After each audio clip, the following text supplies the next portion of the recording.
Hello friends, स्वागत है श्रीज Gupta classes में। मैं आज सिंपल के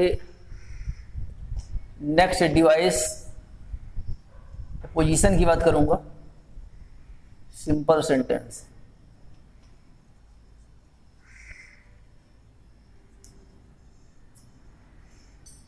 सिंपल सेंटेंस जो सिंथेसिस का एक इम्पॉर्टेंट फैक्टर है, उसके point case in A position,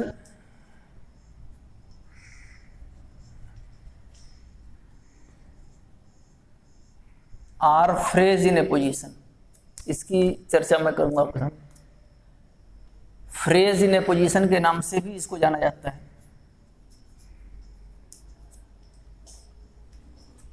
phrase in A position,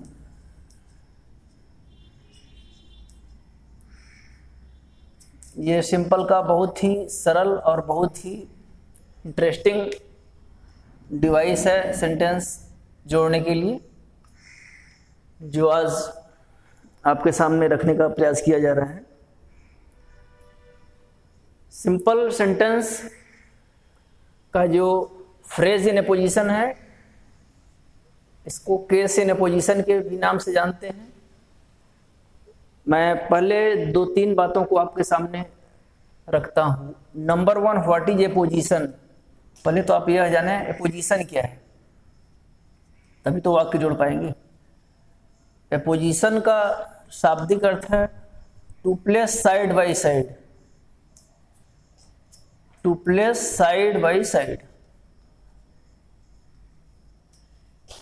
means पास पास रखना, पास पास रखना। प्रश्न उठता है किसको पास पास रखें, तो आप स्वयं जान सकते हैं कि समान विचारधारा, डिस्क्राइबिंग वर्ड्स के पोर्शन को ही पास पास रखा जाता है। दूसरी चीज फ्रेज, आप सोचेंगे व्हाट इज फ्रेज। फ्रेज भी जान सकते हैं कि ये फ्रेज क्या होता है। इसको देखिए आप, ए ग्रुप ऑफ वर्ड्स, शब्दों का समूह, बट इसमें वर्ब न हो, without a verb, is a phrase. बहुत सामान्य सी बात है, is phrase.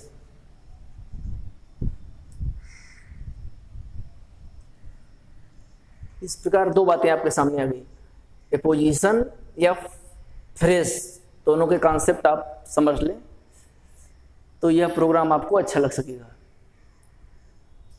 Case in A position phrase है तो इसकी एक बहुत छोटी सी जानकारी, नाउन है। नाउन की परिभाषा बताना आपके लिए कोई बड़ी बात नहीं है, क्योंकि नाउन रहेगा तो ये पोजीशन हो सकेगा। तो आप पहले से ही जानते आए हैं कि noun is a naming word,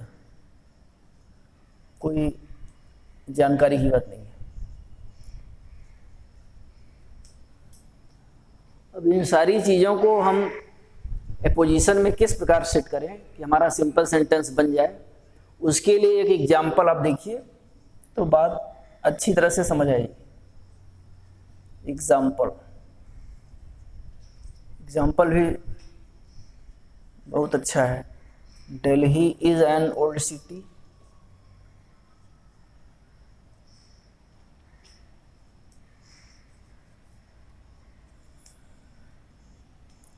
it is capital of India.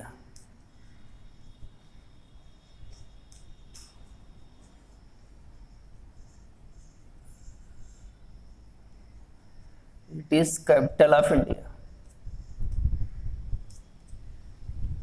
आप बढ़िया समझ सकते हैं। Delhi is an old city, पुराना शहर है, it is capital of India.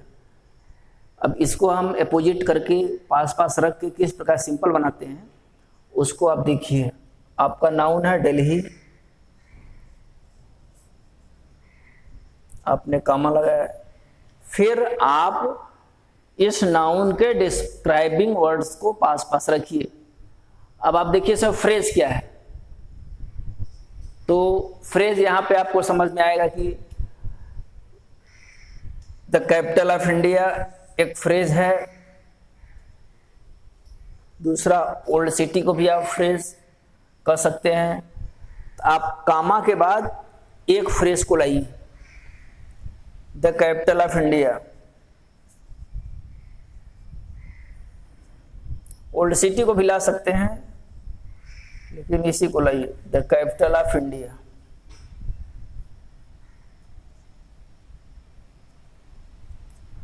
Delhi the capital of India is an old city.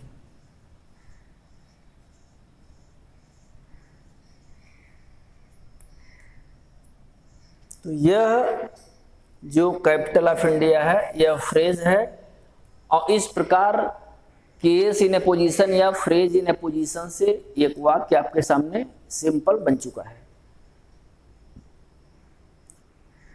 अब हम देखें कि साइड बाय साइड पास पास किसको रखा गया है। इस नाउन की डिस्क्राइबिंग पोजीशंस जो है, नाउन की व्याख्या करने वाले जो दो फ्रेज हैं उनको हमने पास पास रख दिया गया है। इसके बारे में जानकारी दे रहा है द कैपिटल ऑफ इंडिया, दूसरा इज एन ओल्ड सिटी। यह दोनों फ्रेज को हमने पास पास रख दिया है। अनदर एग्जांपल देखें,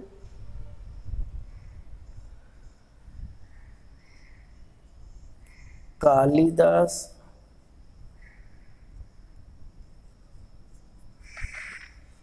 road Shakuntala.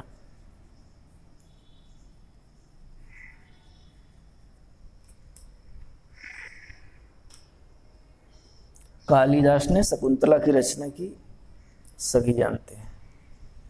He was a great Sanskrit poet.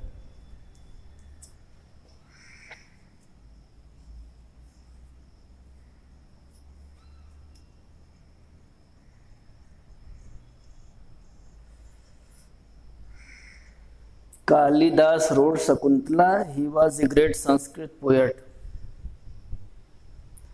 तो कालिदास ने शकुंतला की रचना की, वह महान संस्कृत के कवि थे।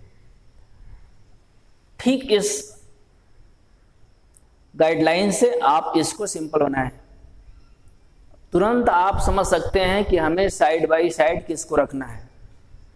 नाउन हमने लिखा कालिदास,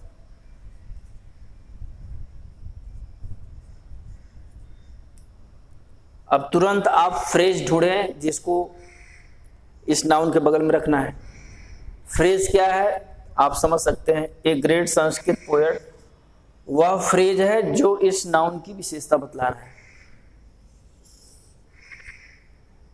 विशेषता शकुंतला से भी बतलाया जा सकता है, लेकिन यह फ्रेज हम पहले लाएं। डियर स्टूडेंट्स, नाउन के लिए सही फ्रेज पहचानने का एक आसान सा तरीका है, आप हु से प्रश्न करें। हु वाज कालिदास मान लीजिए कहा हमने,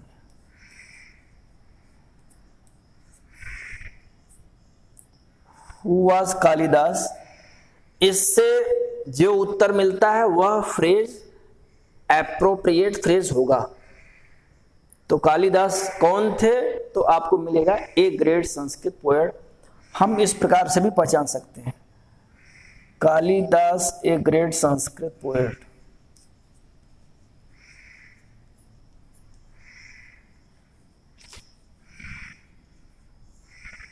कामा लगा के दूसरा फ्रेज लिख सकते हैं, रोड शकुंतला।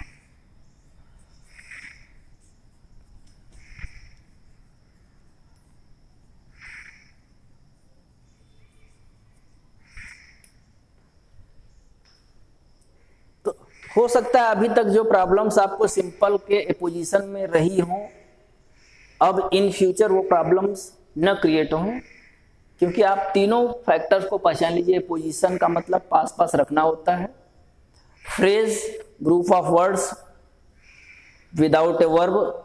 आप देख लें पहले वाक्य में फ्रेज आपको समझ में आ रहा है, दूसरे में भी फ्रेज समझ में आ रहा है, और नाउन आप आसानी से पहचान सकते हैं।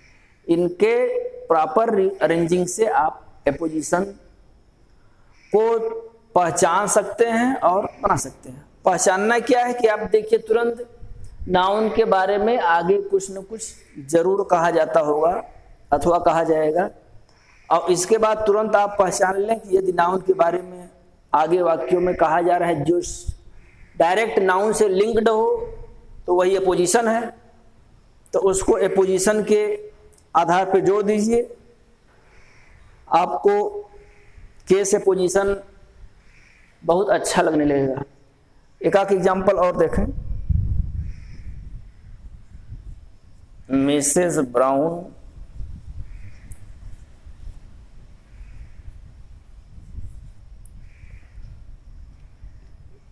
is my English teacher.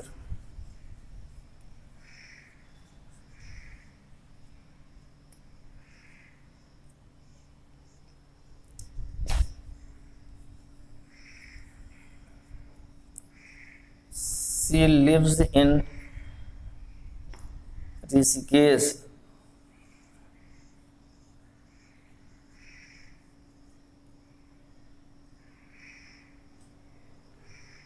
Mrs. Brown is my English teacher. She lives in Rishikesh. आप एपोजिशन को पहले पहचान लें कि हमें एपोजिट किससे करना है, यानी कौन सा पोर्शन मिसेस ब्राउन के ज़्यादा नज़दीक है। तो आप प्रश्न करें हु इज मिसेस ब्राउन, तो आपको परफेक्ट एपोजिशन मिल जाएगा जो सही शूट करेगा। तो मिसेस ब्राउन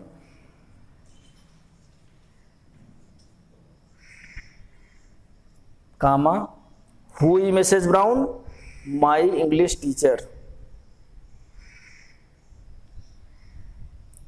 तो आप लिखें माई इंग्लिश टीचर।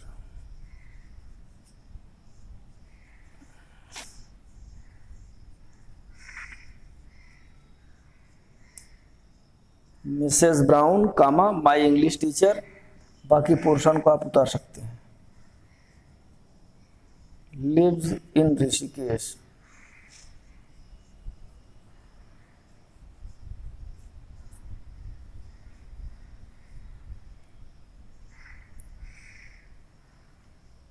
इस प्रकार आपका एपोजिशन बन गया। तो dear students, example number 1, example second, example third. तो 3 एग्जाम्पल्स के मदद से आप एपोजिशन को भली भांति समझ सकते हैं, और यह सिंपल का जो एक फॉरमोस्ट पॉइंट है सिंपल बनाने का, वह आप आसानी से सीख सकते हैं और अपने सिंथेसिस को अधिक से अधिक स्ट्रांग कर सकते हैं। Thank you very much for watching the video.